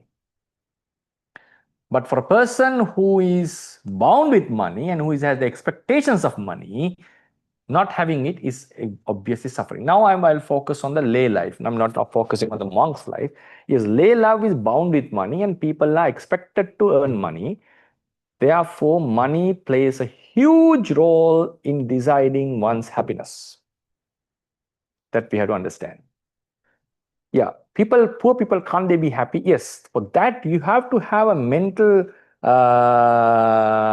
preparation or construction for that. Some sort of spiritual input or maybe your own positive way of thinking is necessary. Even without all the hardship, still he can be happy.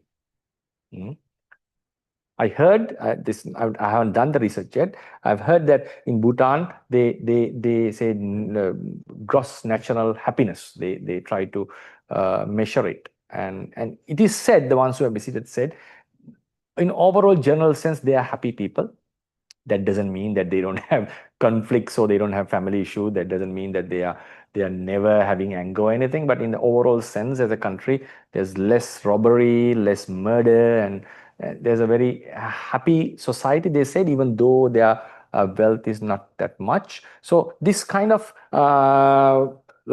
spiritual input and the way of mindset, if you have it, yes, even without money, one can be happy. But then Bhutan's case, the whole country is supporting this concept. But while we are in a different Western country, which is very competitive, and even in Sri Lanka, the society is now getting into the competitiveness. Now, at that time, money plays a huge role, and even we like it or not, having money is a vital thing. So, and also, if someone is in a happy like marriage life, now, for example, if someone has a family, children, and if he loses his job, come on, now you cannot be happy. You cannot come to home laughing and say, "Oh, I lost my job." You cannot do that. And that would be really disrespectful to the family as well. Because then the obvious question is, now how are we going to live? How are you going to earn your money, the money? So even that, so we should not be taking it as it is a loss. So even though even someone is not hurt, he has a responsibility to find it out now. Now, for example, if I go Pindapata and if I don't get any food, then I cannot come and say, "Oh, I didn't get any food." No, I didn't get any food, so I have to find out. At least I have to settle my mind and accept it and stay hunger for that day. But next day I have to find out a way. And if it keeps on happening, I have to change my monastery and go to another monastery where food can be obtained. So therefore, poverty, no job, like loss of job, unoccupation,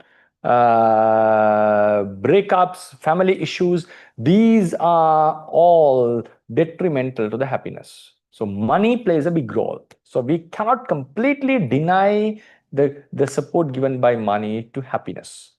The point is, happiness is not entirely depending on the money. That's the point here. But happiness depends greatly on money in a competitive society. In a competitive society, for example, one has no money at all, but then he has to depend on someone, right? So that cannot be happiness, right? Unless he's a monk. The lay life, you are still keep on depending on someone. You can't be naturally happy because you know that you are depending on someone. So that independent freedom of the mind is not there. So happiness is not about just laughing and smiling all the time. No. It's an overall thing. The happiness is measured in an overall way. So are we happy in a healthier life? Like, so there are various ways to measure happiness: intellectually happiness, spiritual happiness, happiness like how much position and how position that whether we can afford our own lives and so forth. There are various ways to decide on that. So money plays a big role. We cannot take it out in the lay life and say, no, without money we can be happy. No, that's impossible. So unless one has some kind of spiritually developed, grown mind or something, but still he has to go through some struggles, right? He has to go through some struggle. So then what happens? Money alone is not happiness. That's true. That's true. Even though we have the abundant amount of money, all the other needs are fulfilled. still one can be unhappy. Still one can be unhappy. That's why I say money cannot buy happiness. Yes, even though you have all the money in the world, it cannot buy happiness out completely out of it, right? It can create a basis to get rid of most of the suffering that one would experience otherwise. But if you have, after you have fulfilled all these, still mental happiness depends on something else. So that for that, the positive thinking is necessary. The way we think is more important. The way we think is very important. In my opinion, the happiness greatly depends on the vision that we have about life and about the world.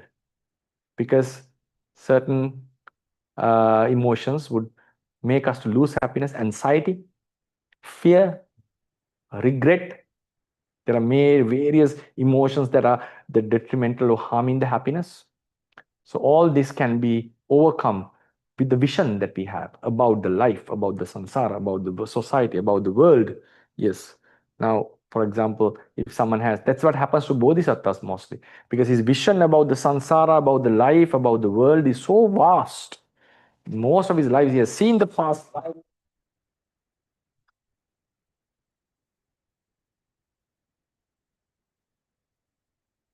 In many lives, okay. In many lives as ascetics, he has seen the past lives, he has seen how the world works. So these are ingrained in his mind, and he has the capacity to think correctly. So he knows the nature of life. Some suddenly something happens, he gets sick, he loses his arm. Even that's why he could donate his eyes, because he knows there's just another 30, 40, 50 years left. As compared to samsara, there's nothing. So the entire thing becomes something like very small, like small. Even a life is not something very important, like very seriously important to him. That's why he could just completely discard his lives for the sake of others in order to fulfill paramis. So vision makes someone's happier, in my opinion. Buddhism gives you that vision, samadhi. It gives you how to deal with death, how to deal with sickness, how to deal with issues, how to deal with emotions. So the vision is very important. But even though someone has good vision because of the Dhamma knowledge, there are certain things that we have to tackle in practicality. Okay, I know anger is harmful, but it still keeps on coming. And I express myself and I feel okay, I feel distressed after that. I feel regret, I regret after that. Then I should know how to balance my emotions, how to balance my craving, desires. Yes, emotional intelligence is very important. So first we need to have a proper vision about the life. That would basically rule out most of the wrong thinking. And then how to balance with the emotions.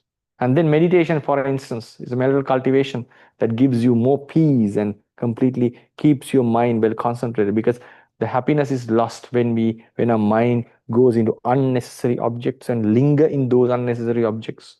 Someone has the concentration to completely take his mind out of these objects and focus on one object. That's a what a very strong strength one has, because mental suffering in the end, because physical suffering is a different case. Now what I hope now we boil down this question to mental suffering. Mental suffering is obtained or encountered basically thinking unnecessarily, lingering in unnecessary objects. So what mental concentration gives us? It gives us the power to take our minds away from unnecessary objects and focus on a very neutral object. And when you keep on staying on that, the suffering mind will be free from suffering. That is called a vimutta chitta. It is free from unnecessary thoughts. Eventually, when the mind is free from unnecessary thoughts, the happiness, it starts to soak in happiness. So therefore, this kind of vision is very vital. Vision is very vital, in my opinion. It doesn't need to be a Buddhist vision, but at least what is good and bad and what the life is and how to deal with these. Even some Westerners, they have very strong visions in dealing with the life's problems. And then how to deal with the emotions, disruptive emotions, I would say. The emotional intelligence is very vital in that case. And then uh, some kind of mental cultivation, meditation is necessary. So all this should be done in the surface of a proper conduct, sila. So when we have this, obviously the mind would become happy. So money is necessary to get rid of certain basic types of suffering. But even though someone has the money, if he's been disturbed by unnecessary thoughts, emotions, anger, defilements, he may not have that mental peace. So it can be gained by that mental cultivation. So for a monk, even without the money, even that mental cultivation is enough, because he has willingly adopted the life of no wealth. But for lay people, no, their life will build upon money. So there has to be some amount of money, but that, because in the end, happiness comes from that mental cultivation, whether he's a monk or whether he's a layperson, right? But for the layperson, there is some other additional stuff as well. So he needs money, basically. Then the mental cultivation.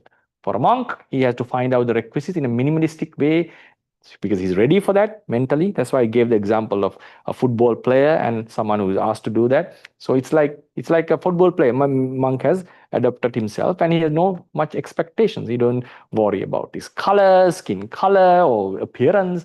They're nothing much concern for them. So then just the mental cultivation.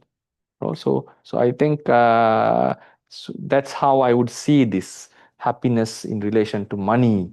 And I would not just say money is not necessary. No, for lay people, money is utterly necessary, but money alone is not going to give you the happiness. That's the point. Many minutes, Bhante. That's all for today. We can end the session right now. Okay.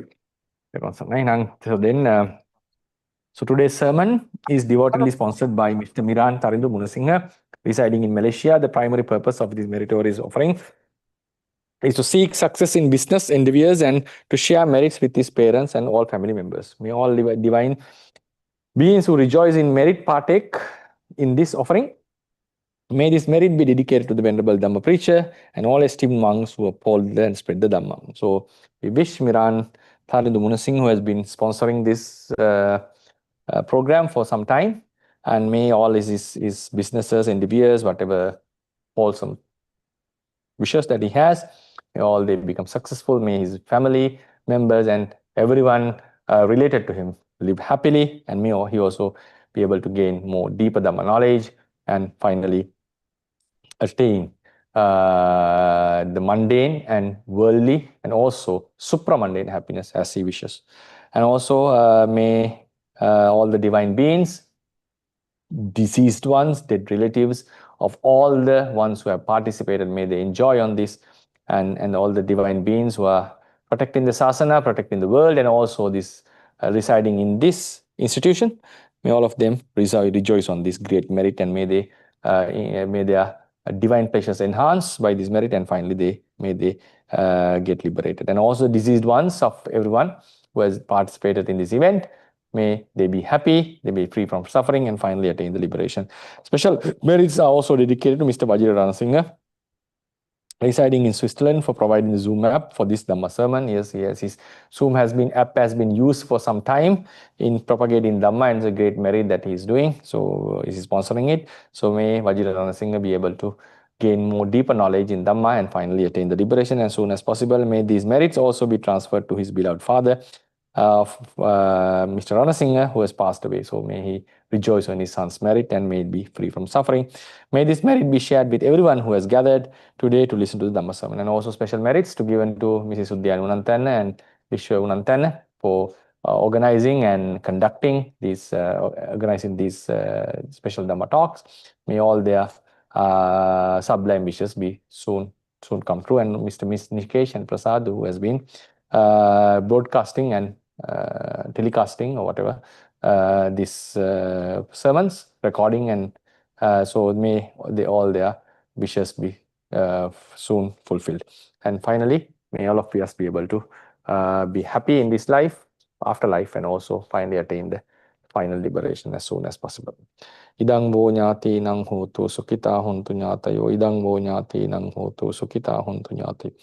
Idang vo nyati nang hotu sukita huntu nyatayo. Akasattaha cha bhummatta. Devanaga Mahiddika Punyantang Anumoditva Chirang Rakkantu Sambuddha Sasanang Akasattaha Bumatta. Devanaga Mahiddika Punyantang Anumoditva Chirang Rakkantu Sambuddha Desanang Akasattaha Bumatta. Devanaga Mahiddika Punyantang Anumoditva Chirang Rakkantu Sambuddha Savakan Chirang Rakkantu Twang Sada. Imina Punya Kamme Namami Bala Samagamo Satan Samagamo Hoto Yava Nibbana Patti Aidam Me Punya Kamma. Asavakkaya Vahang Hoto Sabba Dukkha Pamunchatu. Sadhu, sadhu, sadhu. Venerable Bhante, with your permission, we now dedicate our merits. And today we had the seventh Dhamma sermon series.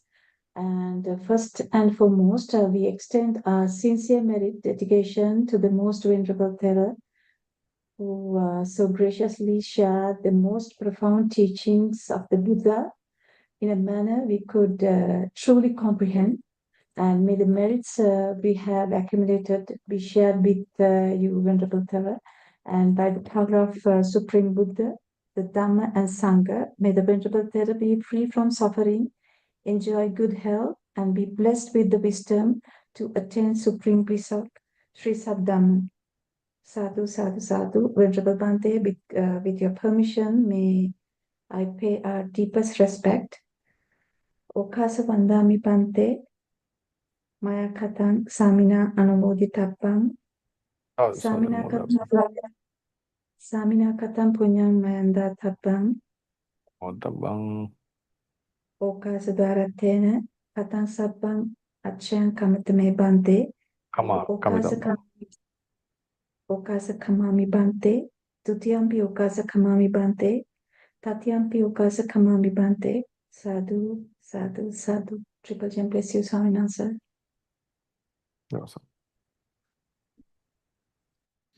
Silavantam gunavantam punyakettam anuntaram dullabena mayalabdam passitum vanditum varam